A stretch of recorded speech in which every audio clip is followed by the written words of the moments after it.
I'm making Monkfish sinigang. It's a traditional Filipino dish of tamarind paste and fish sauce.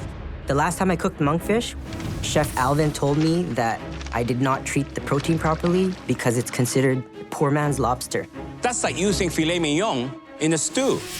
I have to tie the monkfish so it stays round while I cook it. Feel good, I'm ready to redeem myself with this dish. Hi, Jeremy. Hey, Chef, how you doing? I'm always good. How are you doing? I'm doing good. Good, I almost got all my mise en place done. Well, no, I was talking about in general. Oh, in general, it's good. I have a fiance. I have 2 young daughters now, so trying to win this for them. Since I was last on MasterChef Canada, a lot has changed, actually. I'm a dad, and I'm a family man now. So I quit my engineering job to pursue food full-time. I run my own little private chef catering company. I've done a lot of fundraising, and it's just been a great experience. But the food industry is tough. Recently, I had to go back to my engineering job to support my family, so my business has been put on the back burner. Winning MasterChef Canada would give me the means of fulfilling my lifelong dream, which is opening up my own Filipino food restaurant. 1 minute! Come on, let's go! Get it on the 60 seconds. This is it. This is amazing. Look at the energy in this kitchen right now. I'm going to be loving to taste a lot of these dishes.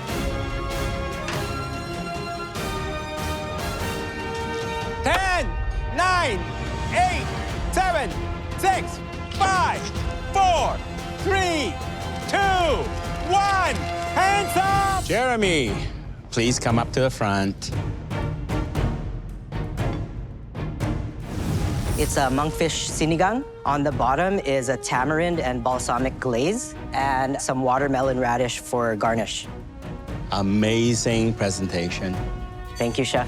I can't wait to sink my teeth in this. Everything is there. You got the fruitiness coming from the tamarind and the extra layer of flavor coming from the balsamic. Now, the monkfish is a poor man's lobster. Man's lobster. Okay? And I can tell you, this is a rich man's dish. Yes. Thank you, Chef. Thank you.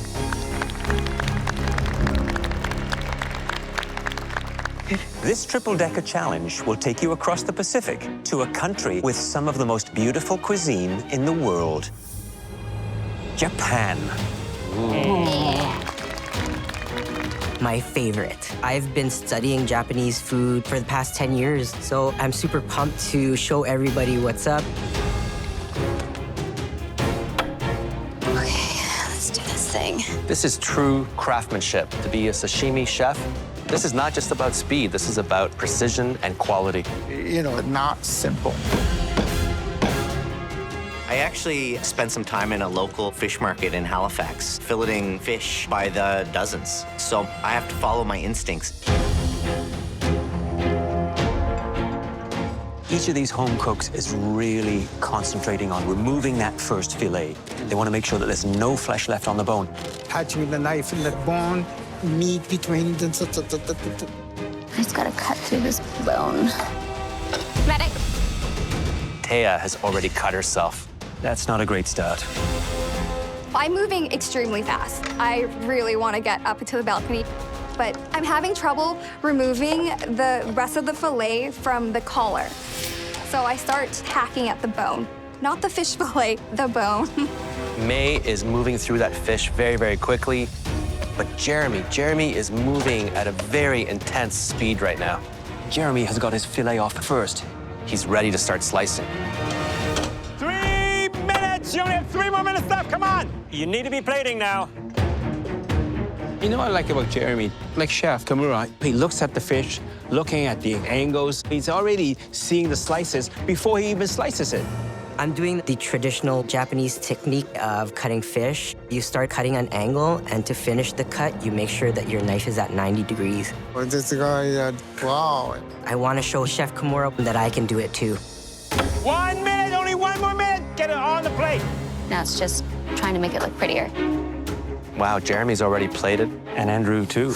Wow. He has lots of confidence. I'm so nervous about time that plating skills go out the window for me. My fingers are shaking. 30 seconds left, come on. I want to see perfect replication. Hope it's good enough. 10, 9, 8, 7, 6, 5, 4, 3, 2, 1. Hands up! Hi, chefs. A little bit jagged. Yes, Very. Chef. it's nice. A little tighter. Look how thin that is. Very, very beautiful. Thank you, Chef. Tea. It's the first time. First time, yeah. It is very nice.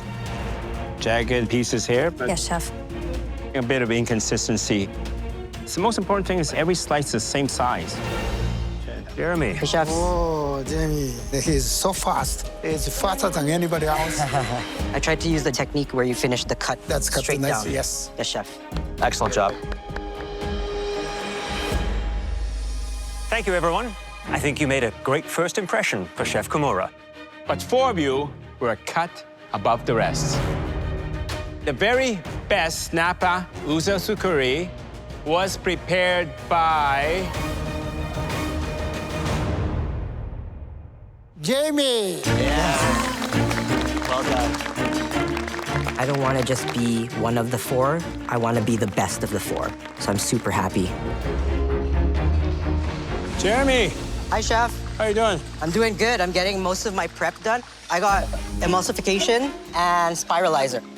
I'm making seared cod. I've been wanting to work with the spiralizer so I could pull off this technique for you guys. Yeah. So essentially, I'm forming a potato tube. Yes. Out of spiralized potato. Yes. And then what else did My you other make? one is emulsify. Emulsification is combining 2 ingredients that Yes, chef. naturally don't come together, like water and oil. I'm gonna do a calamansi beurre blanc. You gotta be very careful because often when you do a beurre blanc, if it separates, Yeah. man, you are done. It won't split. Thank you, chef.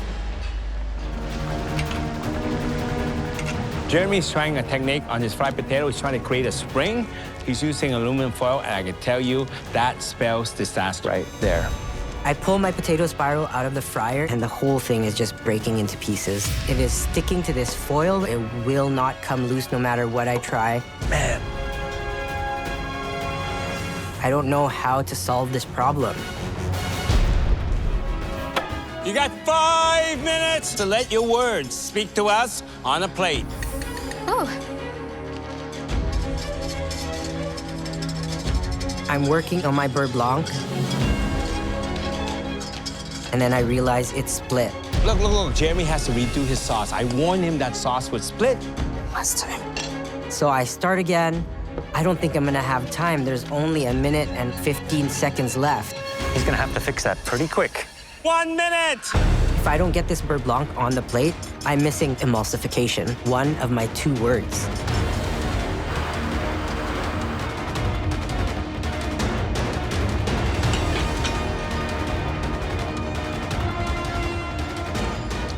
Seconds. Jeremy's cutting it very, very close. 10, 9, 8, 7, 6, 5, 4, 3, 2, 1. Hands up!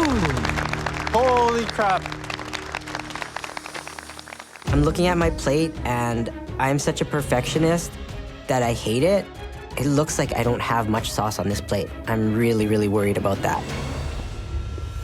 Jeremy, please bring up your dish for tasting. I chose emulsify and spiralizer. It's a pan-seared cod with potato 2 ways and a calamansi beurre blanc. Jeremy, look at the sauce. I'm not seeing the emulsification here. Are you seeing it? It was underneath the fish, and the green onion oil is just mixed into it now. Fish, perfectly cooked. Sauce, it's there. The calamansi, the beurre blanc, but I really wish there was more of it. You know, you're supposed to show it. I tried my best, chef. You spend a lot of time doing things to make it more fancy, which is not relevant. The spiral, it's there, but is it talking to me? No, it's not. I'm being tough on you. But that's because you're so good. Expect more from yourself. Understood.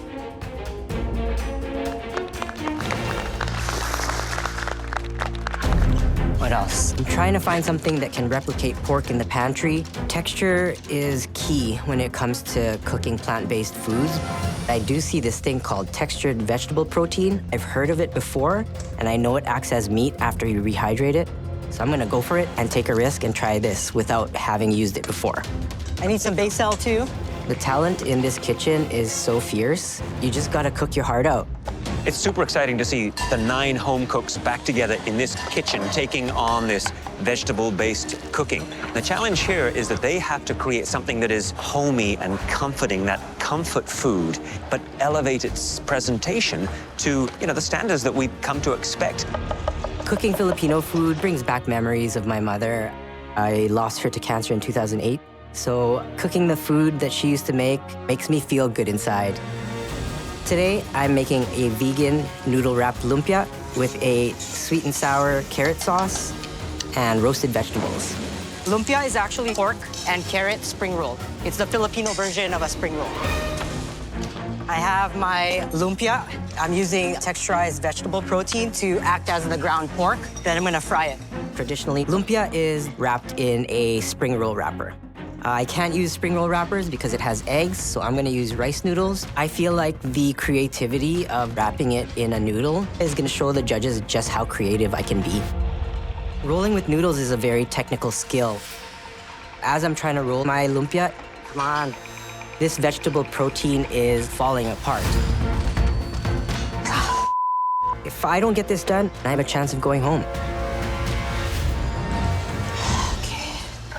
Hardest part of what I'm doing today is wrapping this lumpia because the texture is not as sticky as ground pork. So I'm adding a little bit of cornstarch to the filling just so that it will thicken up a bit and act as a binder.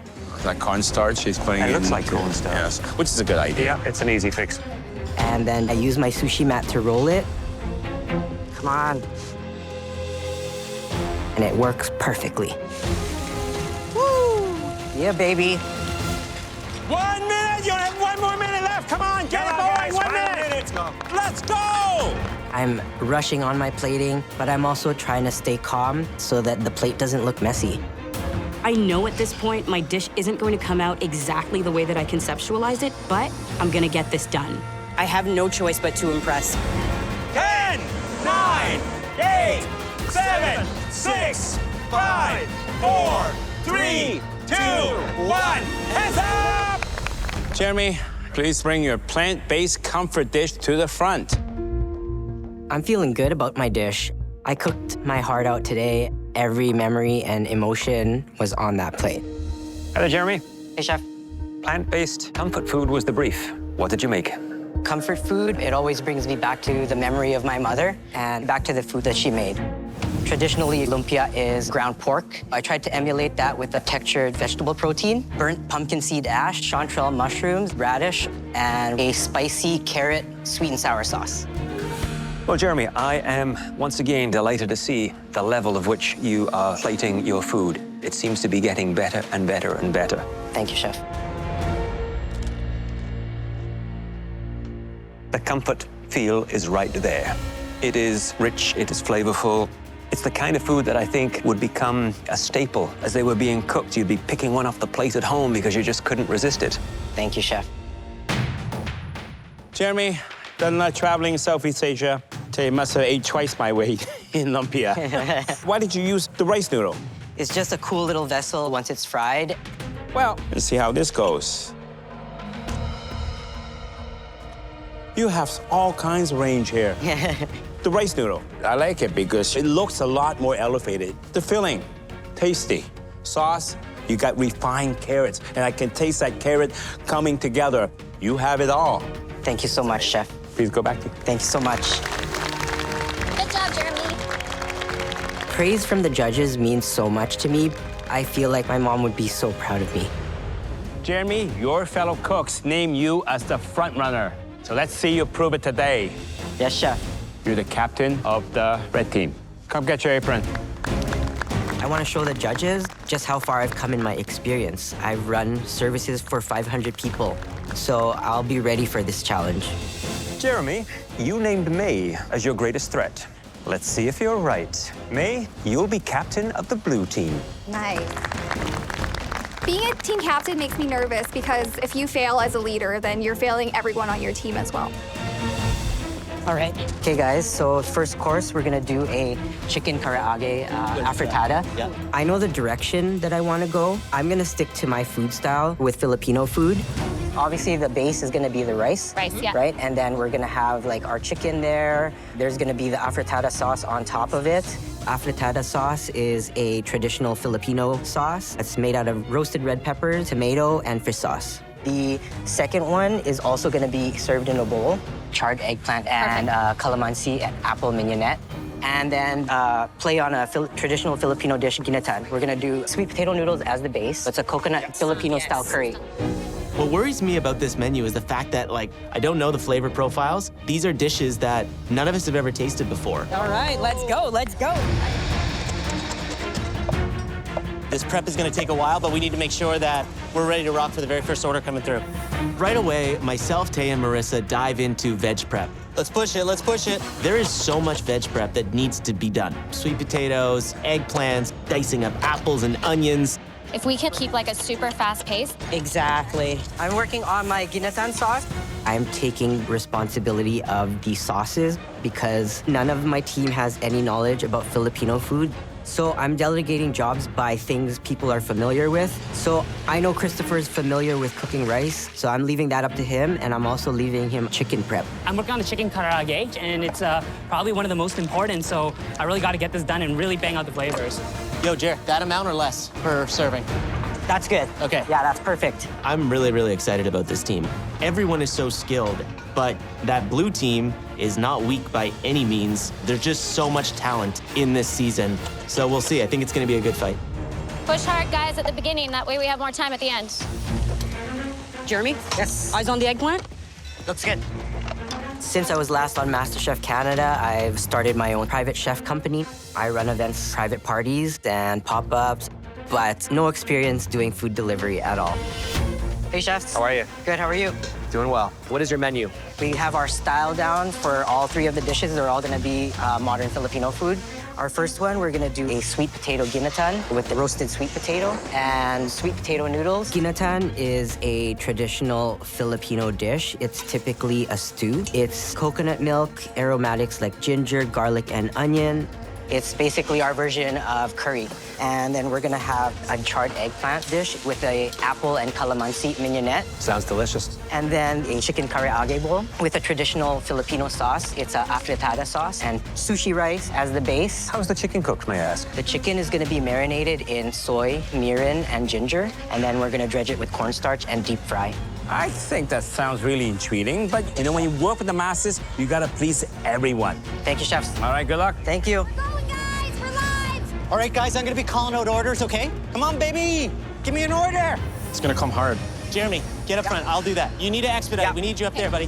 Service begins, and I'm frankly feeling a little bit nervous. Okay, guys, we have orders. Okay. Do you want to call it? Yeah. Okay, we got 2 poke bowl, 1 ginatan. Okay, you start shelling out rice. It feels a little clunky. None of us know what to do. Do you want it like this? I don't So know let's how trade. it is. Hey, Jeremy? We've got another order in. I think we're gonna. We are kind of out of sorts. We're not quite ready. So it's a bit of a flurry. Okay, Chris, jump in there, the ginatan. Help Jeremy on the ginatan. I need to hear you guys talking. I need to hear talking. We've got orders coming in now. Hey, communication guys, tell me where we're at. Orders are coming in, so everything's getting super intense. 2 times eggplant. New order, chicken wings, 1 noodle salad, 3 mushroom taco. I hear Andrew expediting, and on our side, I don't really hear anyone. Guys, orders are coming in. We need to call them out, please. Just look at them. Just go look. No, I think we need to communicate. No, just look.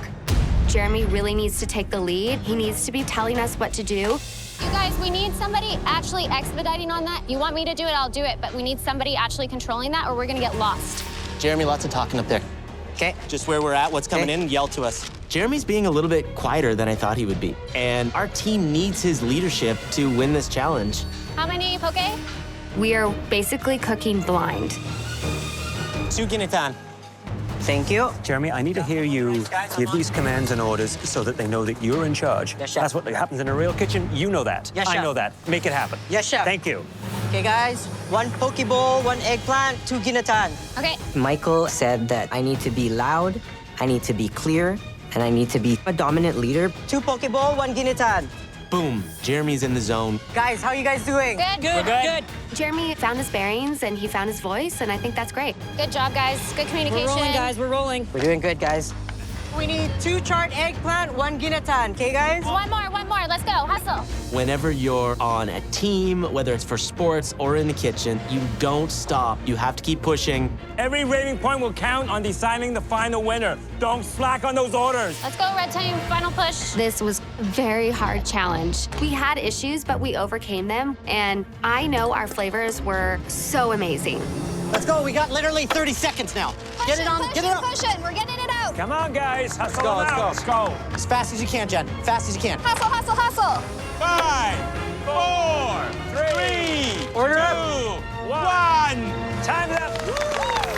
The results were close. The losing team finished with an average of 3.8 out of 5. The winning team did slightly better with a 4.1 rating. And that team who created and executed the most pleasing delivery dishes is... The red team. Yes! Good work. Congrats, guys. So happy right now. I'm super proud of every single person on my team. Good job, you guys did good. I just feel like a weight is lifted off my shoulders. I'm very, very proud of the effort that we put forward, and I'm stoked to be safe.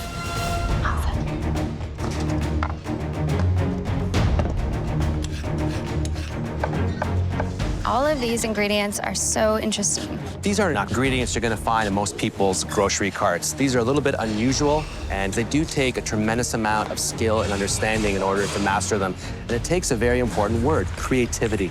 Very interesting. I don't even know if you can eat it. I don't even know what half these ingredients are. Okay, so maybe we're gonna scratch that idea. At least I recognize the mung bean noodles. I know that I can use that as a base of my dish. I do recognize squab, but I've never worked with it. But I'm gonna treat it as if it was a tiny little chicken.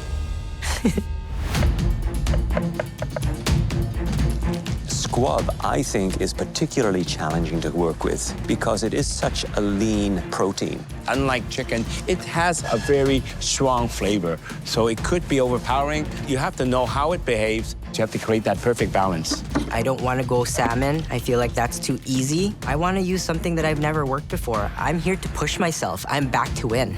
I'm making a Filipino-inspired soup using this squab. It's called a sotanghon. Anytime I was sick as a kid, my mom used to make me sotanghon. It's basically our chicken noodle soup. My mom was so important to learning everything that I know about cooking.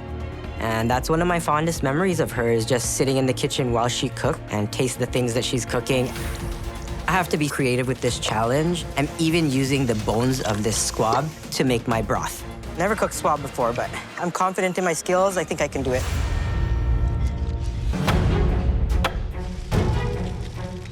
Ingredients that you would typically ignore before this challenge, you want to make it the star. You want to incorporate it in a very smart way. Not forgetting a single component. Not many people do soups in this kitchen because it's so hard to impart flavor into a broth in 60 minutes, but I'm going for it. The Filipino Holy Trinity is ginger, garlic, and onion. I'm gonna get those aromatics in there with these squab bones and get that pressure cooking. Okay.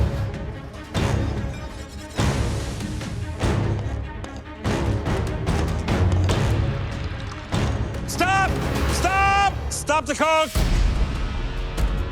What is going on? Why are we stopping the clock? We're in the middle of a cook. Here comes the twist. What are you gonna add to this challenge now? Lord knows what it's gonna be this time. None of the challenges are gonna be easy or straightforward. There's gonna be a twist. Oh my God, I can't have another mystery box within a mystery box. Come on up here and grab a box. This is insane. We have so many other ingredients, I don't know what they're gonna throw at us. Open your boxes now! Okay. Yes! What is this? We have 4 more ingredients for you. Okay. Your choices are Callus Caviar, a sustainable cod roast spread. Sinap Grove, organic whole grain mustard. Chocolate Mork, sustainable dark chocolate. Silt Lingon, organic lingonberry preserves. Hey, Jeremy. Hey, Chef. Was that curveball a curse or a gift? It was a gift because you know what? This is cod roe. The main seasoning of this is fish sauce. Oh. So it's gonna pair well together. I'm excited about this secret ingredient because it's gonna actually add another depth of flavor to my broth. Once my broth is done pressure cooking, I know that the seasoning is still gonna need to be adjusted. So this is a good way to add another layer of umami. All right, carry on. Thank you, Chef. Add a bit of flavor to my dish. I taste the fish cake and I really love it. It has a ton of flavor in there. The challenging thing with fish cakes is plating them. Plating is not my strength, so I don't know where to even start. I'm looking at my squab. I cut into it. Perfect. 30 seconds! Last 30 seconds, come on, get up!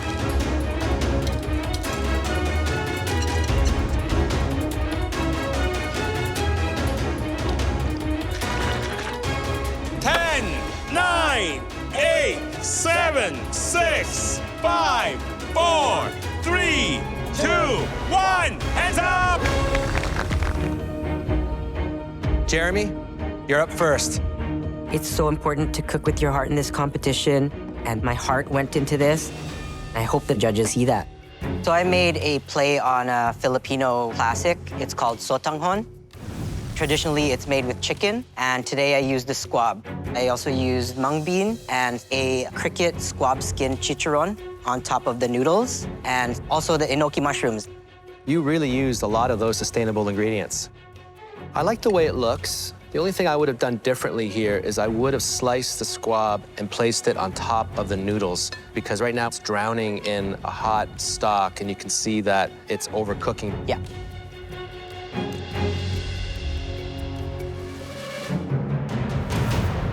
Wow. It's another knockout from you.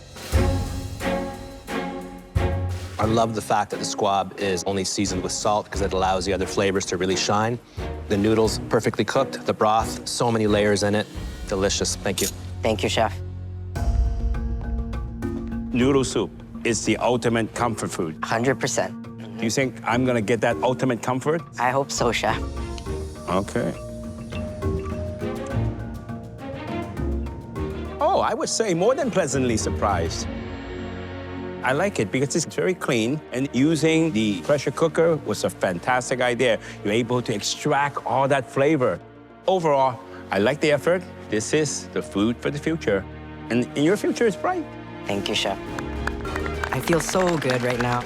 I got to stick to my roots, and they loved the flavors. I'm pretty proud right now. I know that Taya is nervous around working with seafood because of her allergies. And Jeremy is extremely fast, and that's just gonna level him out a bit. Right now, I feel like Jeremy is my stiffest competition, so I have to exploit whatever I can. It would make sense to pair us together to try to knock us out. But, you know, I'm not scared. I'm ready to go in it with full steam ahead. I've been cleaning squid and cooking mussels since I was a kid. So I can break those things down fast. She doesn't even have to touch it, and I'm gonna take these East Coast boys down. Wow. Emma's fighting words. Come on, Chris. Get them out, get their knives. Get the stalk. Just get that stalk on first, throw it in there. Let's go, bud. You need to chop garlic and parsley. This has to be the most difficult tag team challenge we have ever had the cooks perform. It was just getting too easy for them. And remember, we only need about 1/3 of a cup of that, okay? And remember, you need garlic. They are in the mise en place, the preparation process. It's about slicing and dicing all your vegetables, spiralizing your potatoes for the garnish of the mussels. The more you can plow through that, the quicker you can actually cook and build your platter. We need it for the squid and we need it for the mussels. We're trying to double up our efforts and not do things twice. Yep. Andrew was really strategic in putting the teams together. I mean, he paired Jeremy and Taya. I think he feels Taya's shellfish allergy is gonna actually slow her down in this challenge. I'm gonna do the potatoes, and then I'm gonna do the filling for the squid Taya's starting first because she needs to get on anything that's not too seafood related. Come on, let's go. We got this. If you think I need to speed up or slow down, just let me know. Okay. 15 minutes has gone by. 45 minutes left. Let's get the sardines on immediately. Yes. Make sure you salt. Then we can bang out a dish like super quick. Can you throw the sardines on? Chris, I think we have lots of times for sardines, man. Okay. Which element on the platter do you think would be the most difficult to do, Alvin? I think ceviche, because you got to break down the fish, and then you got to get right amount of acidity to cook the fish. Take your time here to make sure that looks pretty. You have to be very careful when you're dicing up that red snapper, because you do not want any skin and you don't want any bones in that. If you don't have time to do the ceviche, just throw that in the bowl and I will finish that one off. Okay. Finish the marinade, then get the fish in there. I'm actually not gonna worry about that right now. I think the way me and May organize things is a little bit different. I'm just gonna break down all the seafood for us. I'm just trying to get things out of the way. May wants to start the ceviche later, which is not wrong, but I'm the kind of guy who likes to get one item done at a time. If we don't finish tasks as we start them, it's very easy to miss ingredients. Great work, chef. Ooh, baby. Claudia, which of the 6 items do you think is the toughest? I think it's the squid, actually. There's a lot of labor going on there. They have to make a filling to go inside of the squid with fennel, pine nuts, and breadcrumbs. Look at the technique Jeremy's using to remove the skin off the calamari. He has a squid on the cutting board and with a kitchen towel rubbing it super fast. I've never seen that technique employed before. We eat squid quite often in Filipino cuisine, so I grew up cleaning squid. Okay, squids are ready? Okay, squids are good. Good, good, good. I actually think what Andrew perceived as the weakest team is the fastest right now. Jeremy has almost finished the mise en place of the seafood. Jeremy's skills are at a very high level. Come up and get your aprons. The rest of you, go up to the gallery. Good luck, you need it. Good luck, you need it. You think that challenge was tough? Wait till you see the next one. Great. The judges are trying to push our limits, but I've dealt with so many hardships in my life. I'm never gonna let anything knock me down. If I get knocked down 7 times, I'm gonna stand up 8 times. Taya and Jeremy, you struggled enough with the surf. So let's see how you do with the turf.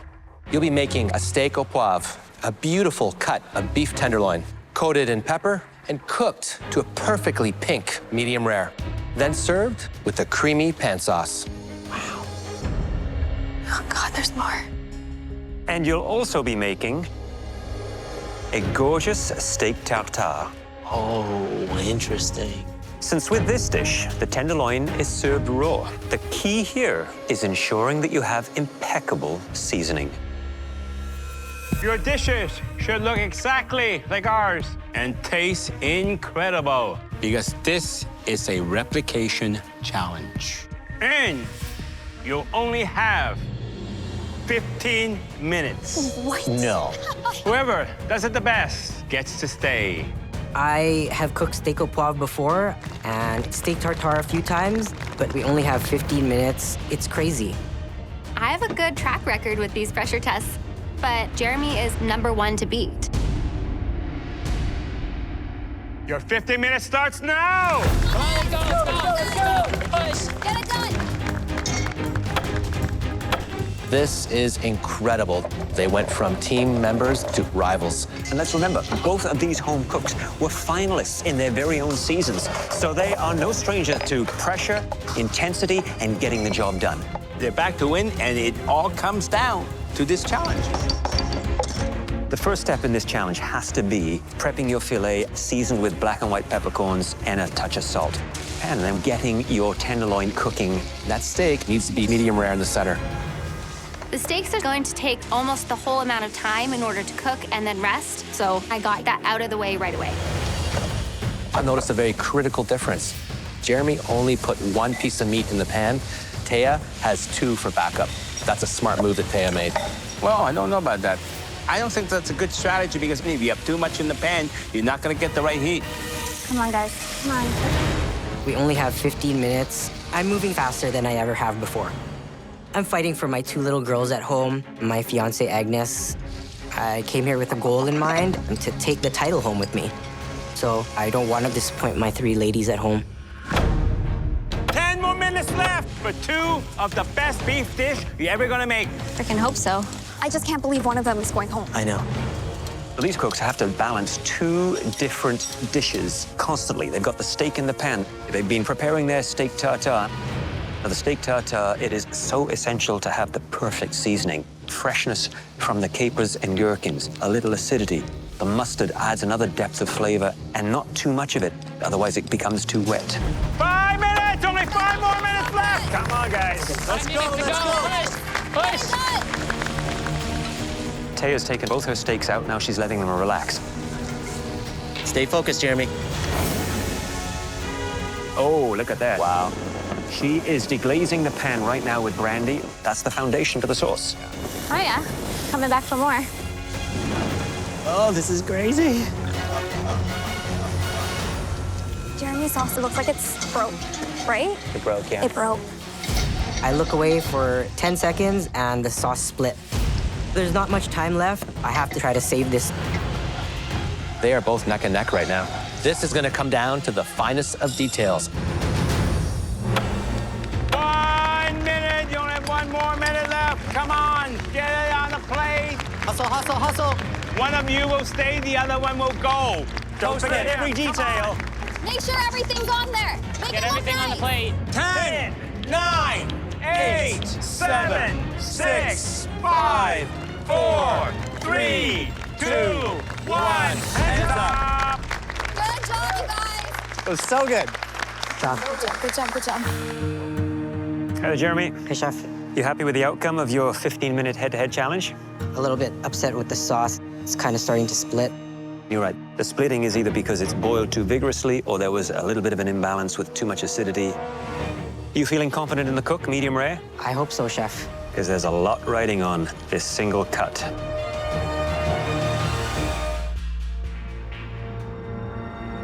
That's perfect. Yes. Medium rare. Nicely done. Thank you, Chef. Now let's see how it works with the sauce. Good seasoning, a good balance of the peppercorns. It allows the steak to shine. It is the unsightliness of a split sauce that is the biggest detractor on the dish. Thank you, Jeremy. Thank you. Jeremy, let's look at the tartare. All these ingredients you put inside also have individual flavor. So at the end of the day, it's the balance. Yeah. Now that is good. That is good. Perfect combinations of seasoning there. You got the aromatic in there. You got the spices in there. I'm impressed. Thank you, Chef. It's so tight. Both dishes had their strengths and weaknesses. I'm feeling pretty worried. I feel like I'm good enough to take the title. I just hope that I get the chance. The stakes have never been higher, literally. I came here to show the judges how much I've grown, and I feel like I'm just getting my stride. I agree. All right. Jeremy. Oh my gosh. Oh my God. Sorry, Jeremy. Jeremy, we are as shocked as you are that you're leaving us tonight. You have an incredible talent and a burning passion that comes through on every plate. And you have nowhere to go, sir, but up. Thank you, guys. The last time I was here, I made it all the way to the finale. I wish I could have made it all the way this time, but I felt amazing to come back. Your fellow cooks name you as the front runner. So let's see you prove it. Yes, Chef. I've grown so much since I was here last. I think a lot of people saw what I'm capable of. He's so fast. He's faster than anybody else. I just wish that I could have showed more. You have all kinds of range here. Thank you, Chef. Jeremy, I missed you, Jeremy. I'm not gonna walk away sad. I'm gonna hold my head high. I'll get to go home to my little girls. They'll still be proud of me. My fiance will still be proud of me. I always bounce back and I always come back stronger.